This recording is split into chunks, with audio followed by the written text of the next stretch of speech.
আসসালামু আলাইকুম রহমতুল্লাহ। দিনী ভাই এবং বন্ধুরা সকলকে মোবারকবাদ জানাচ্ছি।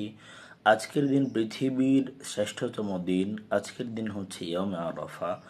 আরাফা দিবসের দোয়া হচ্ছে পৃথিবীর মানুষের জন্য আল্লাহ তাআলার কাছে সর্বশ্রেষ্ঠ দোয়া। রাসূলুল্লাহ সাল্লাল্লাহু আলাইহি সাল্লাম হাদিসে বলেন, সুনানে তিরমিজি 3585 নম্বর হাদিস, আল্লাহ রাসূল বলেন, খায়রুদ দুআই দুআই ইয়মে আরাফা, শ্রেষ্ঠ সর্বোত্তম দোয়া হচ্ছে আরাফা দিবসের দোয়া।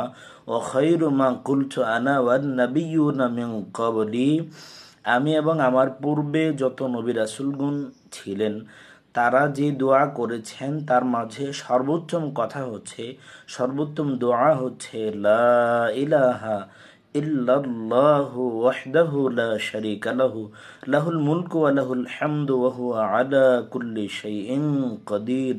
এই দোয়াটি আল্লাহ রসুল এবং পূর্ববর্তী নবী রাসূলগণ ইয়মে আরাফা, আরাফার দিবসে বেশি বেশি পড়তেন। এজন্য আসুন আমরা আরাফার দিবস সর্বোত্তম দিনে সর্বোত্তম দোয়াটি আমরা করি যা সমস্ত নবী রাসূলগণ করেছেন।